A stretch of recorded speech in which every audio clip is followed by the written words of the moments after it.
ASBI congregation as a YouTube channel. You can find one of the classes. Okay.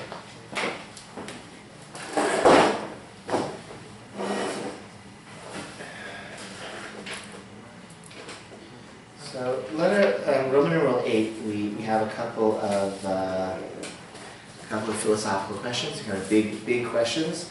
Each one of these questions could be, it is a book. Books are written about each of these questions, so I'm going to be very, very superficial, but trying to offer just some Jewish perspectives on these big questions. It's sort of, it's somewhat of a, it might even be an arbitrary list of topics, and I could have added another dozen philosophical topics, so this is my perspective, but it is what it is. Okay, so please ask questions, and if we don't get through it all today, that's also fine, but I'm going to try to go relatively faster from my own end, just so that maybe we'll finish today, and then we can, it'd be nice to end the full curriculum as the year ends, and then in the next Jewish year we'll really start the next. So, who is God? The Jewish understanding of God is a being who is really apart from nature, not a pantheistic God, someone separate from creation, who created all of existence, the whole universe, but is then still distinct from it. There are trends in Jewish thought that see God as being immanent, close to us, and trends in Jewish thought as seeing God as transcendent. I think both ideas are very much present in our liturgical cycle. Yeah. We are, welcome. It's okay. We're now on we're on the Roman numeral 8, okay? So it's our last big unit, okay? Remind me your name, I'm sorry. Eddie, or Edward. Eddie, I feel like you've been here before, right? Yes, just first time in the class, but I've attended the mikvah and the Shabbat. Oh, awesome, thank you, okay, great. You look familiar, so that's yeah. Okay. So let me just, two other, all the classes are recorded, they're on the Shul YouTube channel, so you're welcome to watch old classes. I think I've gone through the entire curriculum, I think 3 times, all recorded on the YouTube channel. So you're welcome to see 3 years worth of me teaching this material. If you miss a class, that's great. There's no beginning, there's no end. I just keep teaching it in a cycle. So you can drop in and stick around for a couple months, and eventually we'll work our way through and finish again. If you are attending this class as part of a conversion process to Judaism, you should, and you'd like to do it through the shul, you should make an appointment to see me every 2 to 6 weeks, and we can sort of, this is sort of a part of that process, but not the entirety of the process. Okay, who is God? God does not have a body, exists outside of creation, is responsible for creation. This is, I think, this is only one, doesn't have, can't be divided into parts. That being said, we sort of struggle, how does a finite human being, kind of relate to an infinite God without a body, without a face, right? I think there are sort of anthropomorphic kind of traps people fall into. They imagine God as like an old man with a long white beard. I think it's problematic, right? Because that's the magic. That's a person. That's not a person. We tend to think of God, in sort of human terms, being merciful, being kind, right?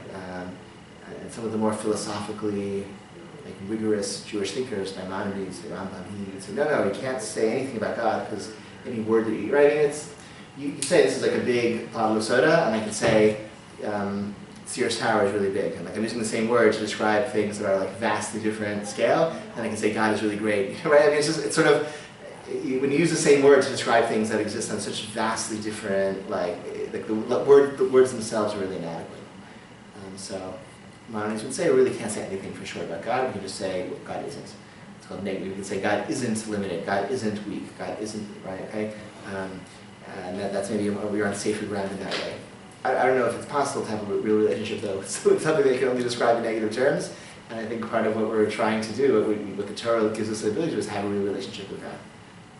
We have a relationship with God through the mitzvah, through being commanded.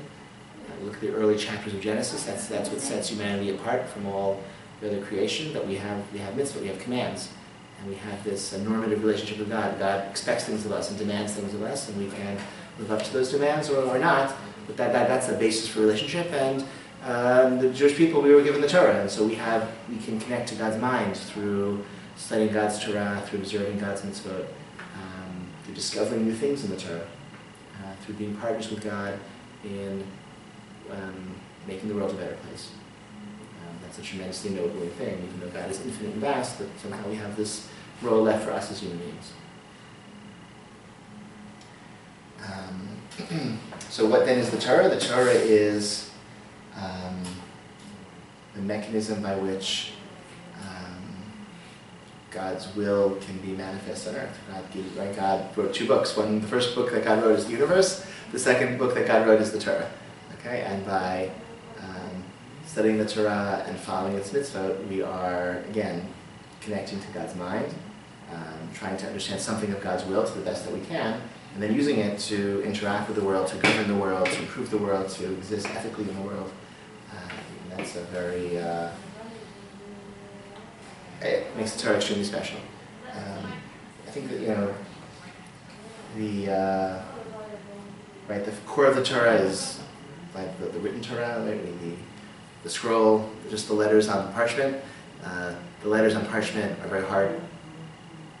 Don't tell us much information without the oral Torah, the tradition passed down from teacher to student from the time of Sinai up until today, and that is what allows us to make sense of the Torah, gives us context, explains to us what the words mean, and is also a mechanism where human creativity can kind of meet God in the middle, and that's like I think one of the distinctive features of Judaism, that we use our minds to serve God through this process of Torah study. And Torah study is not about, I don't think any other religion, I think, really has the same, there are other faith traditions that have like libraries of sacred texts that are studied by a scholarly elite. I think only in Judaism is there a sense that like average normal people are meant to devote substantial amounts of their time to studying sacred texts as a form of worship, as a form of religious devotion.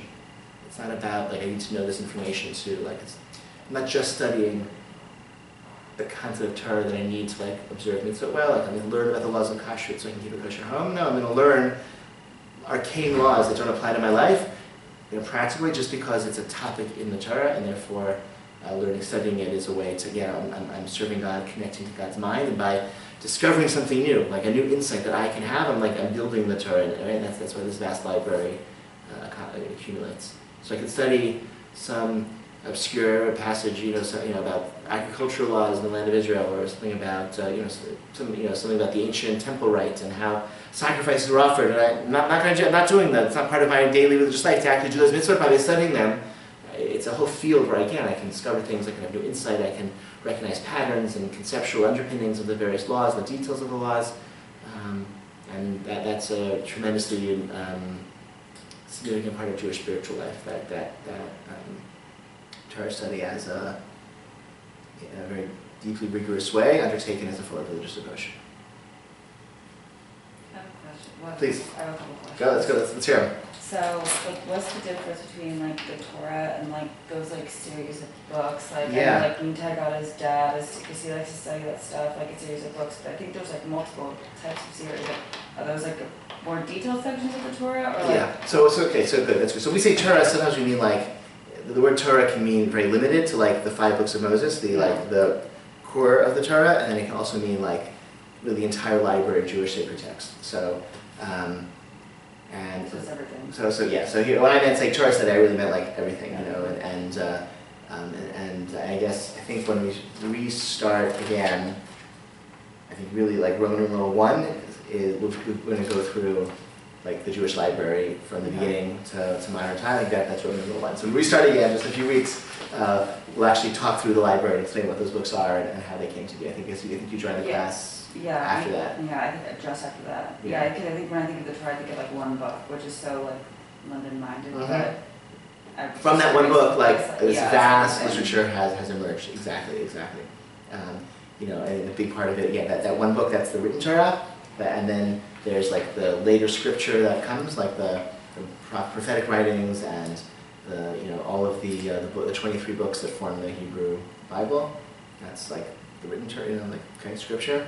But then there's the oral Torah, which starts with the Mishnah and the Talmud and the Midrashim, and then the codes from the medieval period, et cetera, and that's what you fill a library with. So Roman number 1, we'll go through a very, briefly, but we'll go through that history and talk about how the history of Torah, right? How that library came to be, and what those books are. Okay.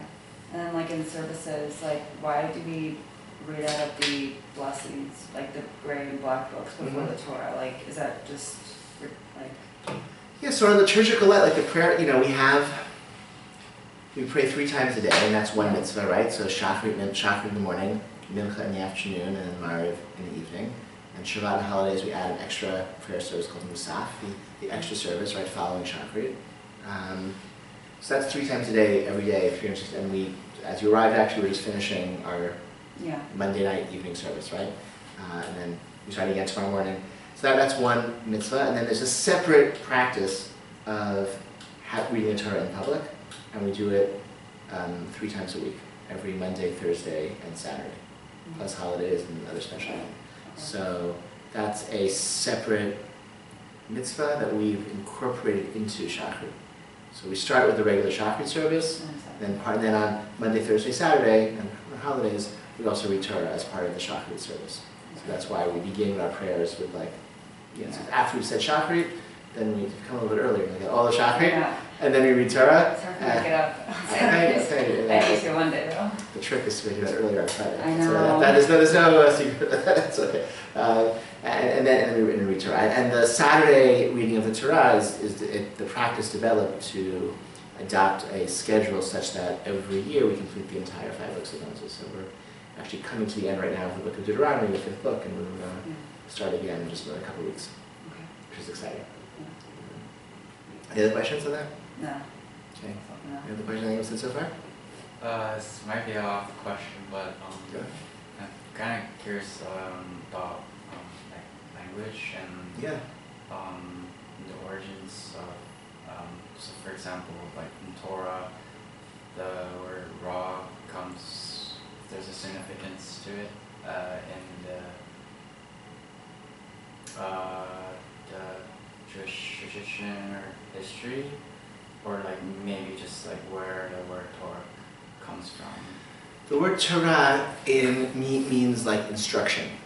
Okay, so that's and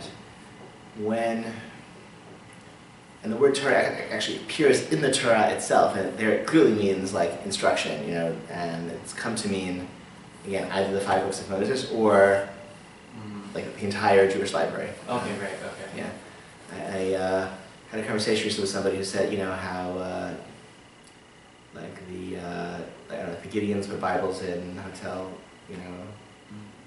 dressers. So there'd be a Jewish group that has to put a whole library, build like a whole library shelf into the hotel room. Be a little bit, wouldn't work out so well. Excuse me.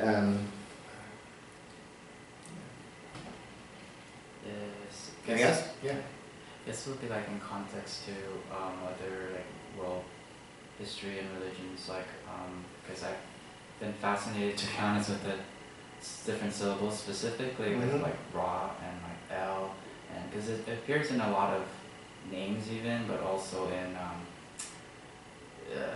just throughout different religions. So in Egyptian culture, Ra might have been a god, or Quran, and where it has for some reason why is Ra appearing often, but that might just be that's kind of. Yeah, in Hebrew the root is yorez, to instruct. So I don't know that it's quite that works so well. Okay.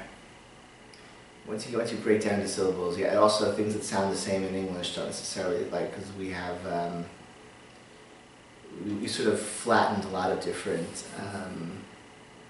both vowels and consonants that would be very distinct to a native speaker. We've kind of just merged together, and we don't necessarily hear the differences. So those things that maybe sound the same to us might sound very different to so that's one thing to check, and the other is so I'm not sure that.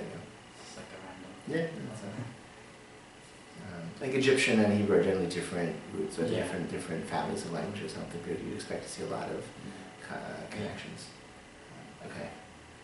But also Jews and non-Jews is important. I think it's really very distinctive, sort of elements of Jew. Also, in contradistinction to I think most world religions, that Judaism is not a universal religion. This does not God's plan for humanity. This is not there's no Jewish vision that every person in the world should ever be Jewish, or needs to be, or should be. The Torah was given to our ancestors. God, formed a relationship with Abraham and Sarah and Isaac and Rebekah, Jacob, and their children, and God made a special relationship with them, and took us out of Egypt and gave us the Torah and wants us to keep the Torah. And the Torah is about our relationship with God. What other people, want to know what the relationship between the Norwegians and God is, or the Japanese and God, or Indians and God, I don't know, because the Torah doesn't tell me anything about that. I'm not qualified to speak on that, because that's not what the Torah is about. The Torah is about my ancestors' relationship with God. And if you want to learn about that and what God wants of us, me and my children, the Torah is the book, to tell us that. If a Norwegian wants to know what God wants of him, he has to find a different, I don't know, my book doesn't talk about that. The Torah does say that all human beings have a common ancestor. All human beings are created in the divine image. Every human life is sacred. God cares about the whole world and all humanity. It seems that if you look at the first chapters of Genesis, God starts out with a relationship with every human being. He gets disappointed multiple times, and then decides, let's spread everyone out, and let me give the Torah to this one family, and maybe in that way, some decent ideas about how to be nice to other people and live a decent life will spread ultimately to all human beings. So I think there's a universal thrust of Judaism, but not a religion for all people. It was never the intention. It's not what it's about. So we, therefore, have think positive about all people, but we don't need to proselytize because we don't seek converts, because there's no reason for anyone to convert to Judaism, right? You can live a good, decent, ethical life and do what God wants of you, without being Jewish. On the contrary, if you become Jewish, then in order to to be good in the eyes of God, you have to then live up to the demands of the Torah. Okay? Someone who's not Jewish, who eats non-kosher food, who works on the Shabbat, etc., is not doing anything wrong, and is doing everything that God asks of them as long as they're decent and kind and ethical and etc. That's all that God wants of them, and that's plenty challenging, right? Somebody who becomes Jewish, then all the demands of the Torah fall upon them, and they need to, again, that's why the conversion process in Judaism, unlike many religions where they seek converts, we don't seek them so quickly, and it's our Jewish process, because once you come in, once we take you on and adopt you into our family, then we have a responsibility to the convert to treat them like family, and then the convert has the responsibility to observe all the mitzvot, all the commandments. Also, because we have a special responsibility to follow the Torah, that means that we have to devote some energy in maintaining our distinctness in the midst of this vast, vast majority, 99.9% of humanity that aren't Jewish. Very, very few human beings are Jewish, okay? The entire population of Jews in the world is within the margin of error of the Chinese census, okay? It's a very, very small number of Jewish people. There's a story, actually, of we went to India recently, and somebody asked how many Jews are there in the world. No, an Israeli went to India. How many Israelis are there? And he said, there are 7 million Israelis, or 8 million, whatever he said. He said, no, I wasn't asking how many Israelis are there traveling in India. I meant how many are there in Israel. He said, no, that's it. There are only 7 million Israelis. I thought there would be so many because there's so many Israeli tourists in India. It's a very popular tourist destination. Yeah, a lot of young Israelis, in their 20s, go backpacking in India for a month or something. And so, yeah. Shops with people, there are shops that cater to them with Hebrew, signs in Hebrew all over India. Also in South America, you see this a lot, yeah. Israelis, there's a universal draft in Israel, so after men go to the army for 3 years, women go for 2 years, when they finish the army, they go on a track for 6 months or something. Yeah, that's what Mita's brother did. He and his third brother's in the army right now. He's about to get out, so. So where's he going? What's his plan? He said something. I think he's going to South America, but his second brother went all over Thailand. Yeah, that's all good. They love it, yeah. All the time. Anyway, very few of us, we have to have some amount of effort in being distinct. So there are elements of Jewish law that are expressed for the purpose of trying to keep us a little bit apart from others. Again, I don't think it's not about not liking other people, it's not about anything bad with other people, it's just about there's very few of us. We have to maintain some amount of distinctness, especially in a place like America, where thank God everyone, Jews are pretty popular and people are pretty friendly.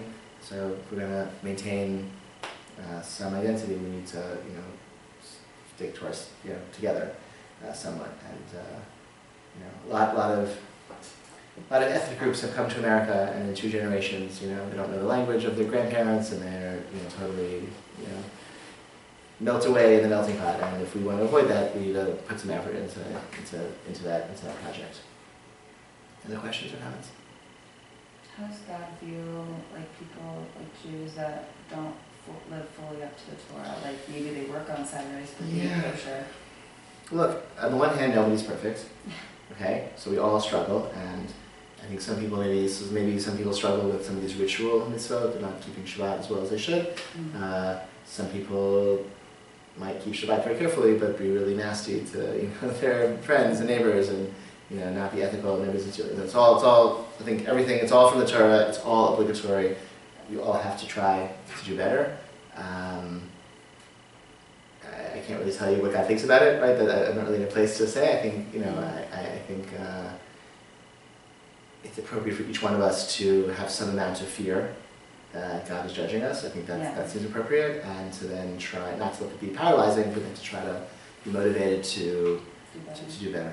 Yeah. And wherever you are on that journey, right?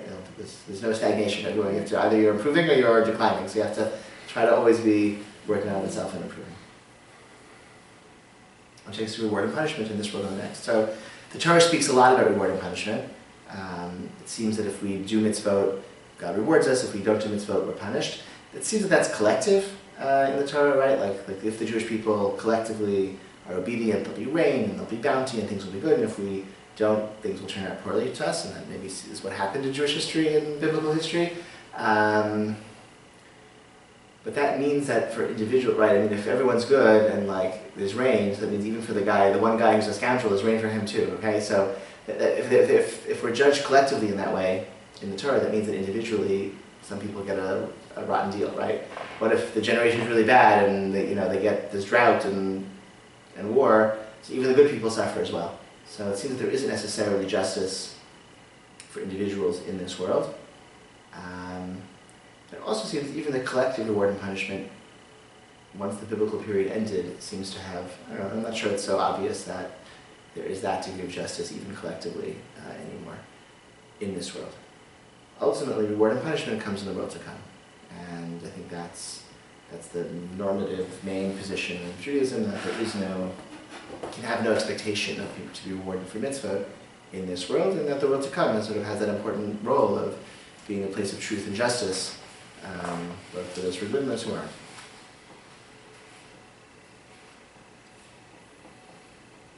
Individual and community, so it's hard to imagine living as a Jew without a Jewish community. There are mitzvot we could only accomplish when we come together, like communal prayer. So hard to imagine sustaining the investment necessary to live a rich Jewish life if you're by yourself.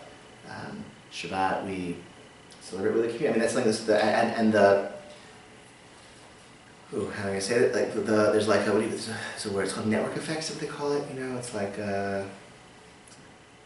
it's not so exciting to have, what's a good example of this? I don't know. If you're on Twitter and no one else is, it's kind of boring. But if a lot of people are on Twitter, then all of a sudden it's really valuable. And if you want to start your own social media platform, you need to get 1 million people to join too before it's worth anything. But once you get it right, there's sort of there's a value in doing it right. And I think that's true for observing Shabbat. If you're observing Shabbat by yourself, that can be kind of boring. Okay, but if you have hundreds of people who all live within half a mile of you who are all observing Shabbat, that's really fun. Because it means you have all of these friends and relatives who aren't going shopping, they're not going to work, they're not driving anywhere, they're not taking the bus to another neighborhood, they're all here within a 10-minute walk of where you are, and they're just not doing anything else, just available to come on over to your house for lunch, or to invite you over to their house for dessert, or to go take a stroll in the park, or to play a board game. to come to a class at the synagogue, and to spend the morning here, okay? They're available for that because they're observing Shabbat on the same day, all of them. That's different from like, everyone gets a day off, you can pick a day off. No, everyone observes. In fact, we talked about this, right? There have been studies, like, even people who are unemployed feel depressed on Monday morning, okay? Because all their friends go off to work and they're lonely, okay? There's a value in everyone being on the same schedule, and the mitzvot themselves push us to communal life. So, like the Jewish Robinson Crusoe has a really hard time, okay? You're on an island by yourself, it's very hard to like practice Judaism. You can, obviously, but it's really not, it's hard to do it well. And it's very, very lonely, yeah. Which is why, again, for people who are going through the conversion process, like the most, for me, like the red line of all red lines, like I can't imagine, is like the person has to live within walking distance of this building if they're going to be a conversion candidate, right? Because how could you possibly like learn how to be a Jew if you're not part of a Jewish community? Part and parcel of the process is being acclimated into a community, and certainly like to live as a Jew, like that's, as somebody practicing Judaism, right? So that means like wherever you live, you seek out a Jewish community, So I don't know, there are like 10,000 zip codes in the United States, and maybe like 100 of them have, 200 of them have like really vibrant Jewish life. So those are the places where you're gonna, right? So your job's gonna move you to, to Cleveland. You mentioned Cleveland, right? I don't know, whatever. Born there. You're from Columbus, right? Okay. Yeah. Your job moves you to Columbus? Okay, so there is it, right. You seek out the Jewish neighborhood in Columbus. Not all there, but we were going for a wedding like 2 months ago. We're not going to do there. But there are like 3 Orthodox synagogues, right? Yeah. So, and that's, right, and there's, and maybe several hundred observant Jewish families who, to just celebrate Shabbat just like we do, and that's where you would settle. If your job takes you to Boston, so there's a nice Jewish community in Newton, there's a nice Jewish community in Brookline, there's a nice Jewish community in Brighton. You can, make it work in Cambridge, Somerville also, and see what's right for you. But that's how one chooses where to live and how to live, right? It's based on like what's the Jewish, where's their shul, where's their kosher food, where are their schools where I can educate my children. These types of questions. And that communal part is really important. At the end of the day, though, you also stand for God as an individual. That's also really important, right? That's, we don't,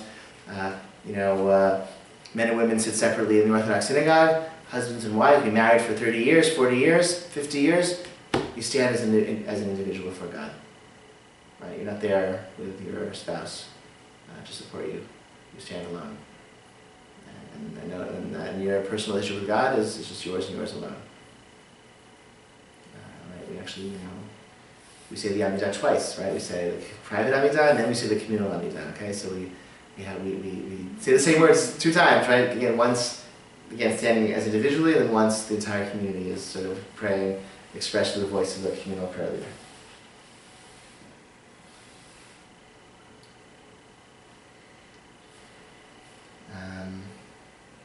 Letter F, men and women.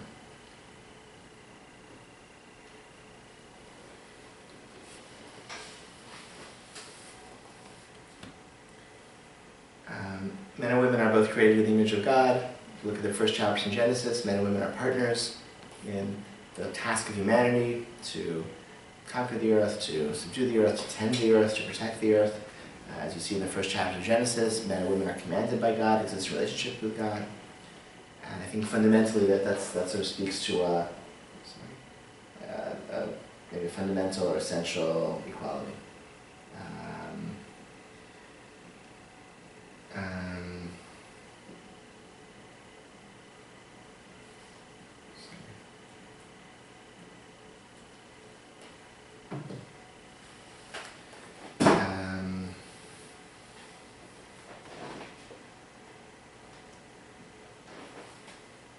In the Torah, though, there are some mitzvot that only men perform, there's some mitzvot that only women perform, it seems there are, and then certainly in like Jewish law as it develops, there are different roles and responsibilities for men and for women. Lighting the Shabbat candles, typically women do, although men can do and should do if they're living by themselves. Leading the prayer service is something that men do, forming the minyan is something that men do. There are actually fewer differences than we often think. There are 613 mitzvot in the Torah. I think the only differences are between maybe like, not more than 15 or 20 biblical mitzvot. So most mitzvot, men and women are equal, but there are some that are different. Those few that are different tend to be important. I don't know, they can be important ones to people. I think there are two basic approaches. I think, I don't know, maybe more than two approaches that one could take to that. One, you could say, well, fundamentally men and women are equal, and you find that there's a handful of mitzvot where there are distinctions, and you don't really know what to make of them. They don't seem to be too important. The distinctions are, so we respect them and honor the distinctions. We can't, change the Torah, but we sort of basically assume men and women are the same, except for where we know that they're different. The other approach is to say, no, like we have these differences, so let's really invest in those differences and create a whole theory of what it means to be a Jewish woman, what it means to be a Jewish man, based on those differences. And then we have like a grand theory that we can apply towards like Jewish femininity and Jewish masculinity. I think these are two approaches. I think one, like in the modern Orthodox community, I think we tend to downplay gender differences, and so I guess we tend to say, yeah, basically they're the same except for where we know that there are differences, and then we can try to minimize those differences.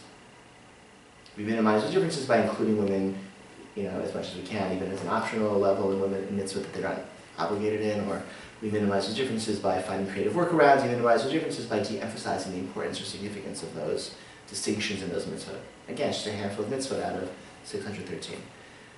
In the Haredi, quote-unquote, ultra-Orthodox community, I think that the common trend is to look at those differences and then build from them these sort of more like expansive theories of what it means to be a Jewish woman, a Jewish man, Jewish, a woman is responsible for the home, and for, Jewish men are have this public sphere, this public religious role, etc., etc. I think the advantage of that approach is it can be more meaningful because you can sort of know what to do with one's life, and you have like a sense of purpose. The disadvantage is it's built on often on nothing. It's built on just like very few actual like data points. And these are different approaches. You have to sort of make the best of it. I remember shortly after I got married, in our first apartment, trying to just feeling like at a loss about how do my wife and I decide who's going to take out the garbage, whose job is it to take out the garbage. And I just felt like. None. I hate it. So I felt how are we going to even navigate these types of decisions without if you have a more intact traditional culture where the man takes out the garbage, the woman makes it, you can divide your roles based on assumptions of what it means to be a man and what it means to be a husband and wife. And that in some ways that can be restrictive, it can be confining, constraining if you have aspirations that are beyond that, or you can feel shunted into a role that you don't really want. On the other hand, at least you know what's expected of you, and you don't have to negotiate every task in life with your spouse. So,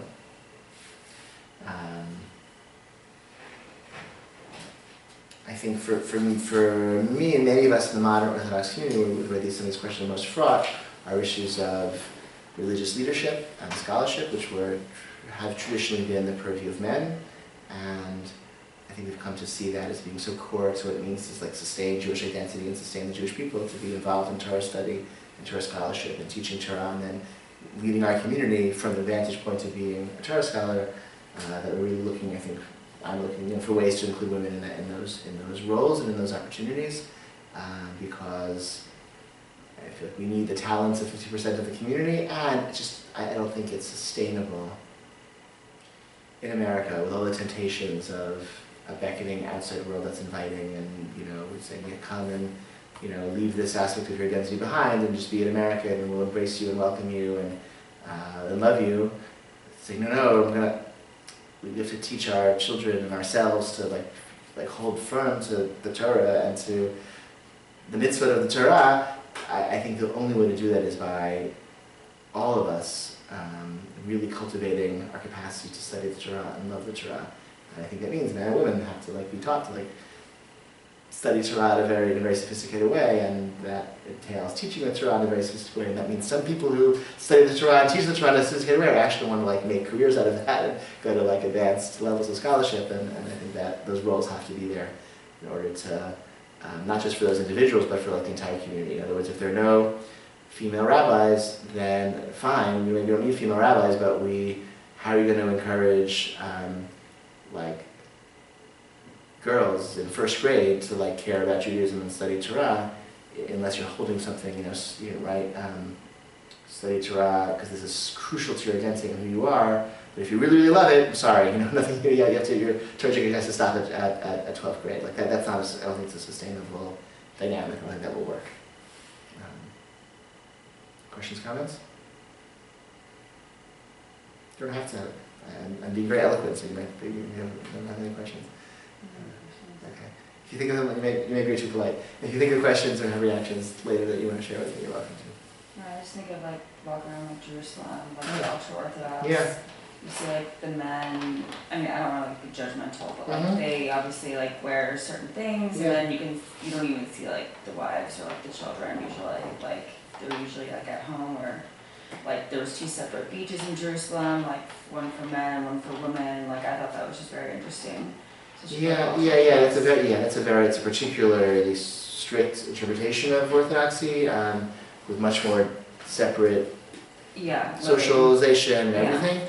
I think, on the other hand, women in that community are very, a lot of the men in that community are full-time Torah scholars and not earning money. The women are actually the ones who are, like, supporting their families through their careers. And so it's an interesting power dynamic where the men are doing this, like, tremendously valuable religious act, which the entire family is proud of. The father is a Torah scholar, and the kids are so proud, and the wife is so proud, and that's what they want, etc., etc. But the wife is the one who's actually like has the job doing high tech something, and she's the one like putting food on the table. So it's an interesting dynamic. That's what I thought was interesting. Yeah, it's very interesting. It's very interesting. There's actually a place in New York State where streets are assigned to genders. Really? Yeah, it's called New Square.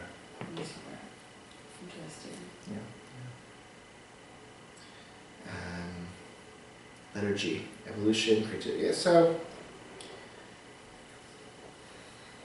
Jews don't believe in reading the Torah literally. We believe that every word of the Torah is from God, every word of the Torah is true, but we don't understand the Torah literally. The Torah doesn't really make a lot of sense literally. That includes the first chapter of Genesis, and so issues of evolution, etc., hasn't really been a challenge to Jews the way it has for some types of Christians, because there was never an expectation that you could open the Bible and read it and make sense and in a plain sense, historical narrative, scientific, description kind of way. The Torah is not a book of science, it's not a book of history, it's a book of values. It's not a book of philosophy, it's a book of values, it's a book of instruction. Okay, so how would you take this? I don't know. How could you possibly take the story literally? Right? This was Rashi. 800 years ago says you can't understand these words literally. These words cry out for interpretation. And he writes it on the first verse of Genesis. Okay, so my answer. I don't think these. I don't think there's like issues of evolution, etc. is like a challenge from a Jewish perspective. So and it's just again because. It's not confronting.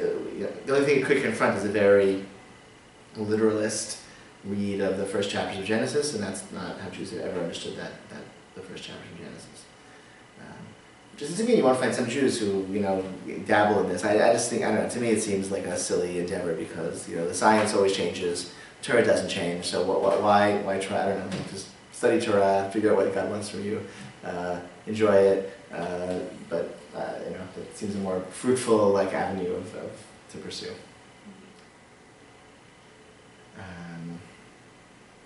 The Jewish concept of the Messiah is it's not a major thrust of Jewish thought and our focus. We do mitzvot because they're meaningful, because they're the right thing to do, because they're what God expects of us, to bring the Messiah or etc. At a basic level, the promise of the Mashiach, the Messiah, is that once again there'll be a king from the line of David ruling the Jewish people and providing that kind of leadership and guidance. It's a promise God made to David that his descendants would rule, that we would have that independence, that sovereignty once again. There's other thinkers, other voices in the prophetic writings that suggest that Mashiach will usher in an age of world peace. And you see both of these thoughts explain. Whenever you have these are dramatically different understandings, conceptions of what the times of Mashiach will be, the times of Messiah will be, the Messianic age, very vastly different perspectives, which I think means that it doesn't matter. So we'll find out. If we're lucky, we'll find out. And in the meantime, we have a lot to do. We have a lot to worry about. Let's in the meantime like try to do mitzvot and be good people and make it a little better. Like, but that we know we have to do right now, that we can't do right now, and whichever conception of the Mashiach is correct, we'll find out, or we won't find out, but someone will find out, okay, not necessarily, if not us. Mashiach is a person, regular person, will be born and will die, and not anything beyond that, even though, again, this person is, according to some of the prophetic voices in Isaiah and Jeremiah, will be instrumental in bringing out a transformed world, a world of peace and a world of justice. So I'd say maybe one important takeaway is to reinforce that conviction that the injustice and the suffering, the hatred, the divisions that we see right now in humanity are not what God wants, and not what this world was created for, right? The world exists for something better than that, and we deserve better than that. All people deserve better than that, and there's a promise that history is moving in a direction towards something better. And that's, whichever conception of Mashiach turns out to be true, I think those values and those insights, I think, are important, and we can take away from that. Any questions about that? I think we finished the sheet, okay? The next time we meet, which might at this point be at least after some of the holidays, because they're coming up pretty soon, we will start again in Roman numeral 1. So that's really exciting. Let's remember to find a date. Let me just figure this out now. Let's see.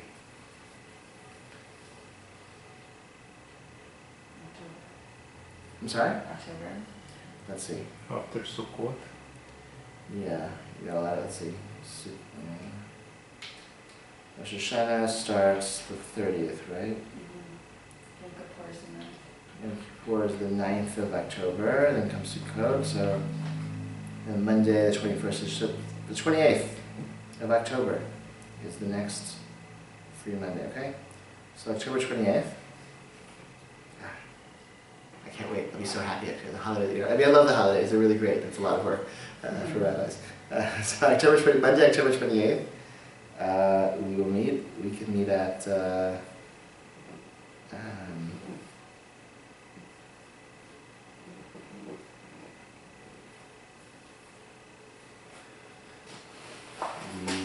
we can meet at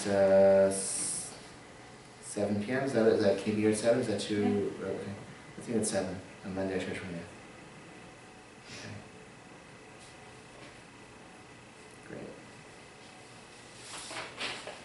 Okay. Awesome. All right, guys. Thank you. Thank you so much. Speaking of Rashi, should one take his commentaries as standard? Rashi's commentary it's a classic. Right. Okay? And it should be taken very seriously and embraced, and it contains tremendous wisdom. And it's standard in the sense that every Jew should know it, right? It's like such an important foundational book, right? Just like, I don't know, if you're an educated American, you have, I don't know, whatever, I'm not sure certain books that you're just familiar with, right? But that doesn't mean he's right, okay? Right, that's what I'm asking. Yeah, he's not necessarily correct, no. Okay. And because there are other really great scholars, Ibn Ezra and Ramban, and disagree and have different perspectives. And I think what's so exciting about Torah study is not, here's a verse, now Rashi tells us what it means. It's, here's a verse, Rashi offers this interpretation, and Ibn Ezra offers this other interpretation, Ramban comes in, and it's and that continues up until today. I think that's it's not about who's right, it's about joining the conversation and seeing what others have said and adding your own voice to that conversation. So, but would Rashi be the best or a good place to start? Rashi's a wonderful place to start. Okay. Yes, absolutely, absolutely. All right.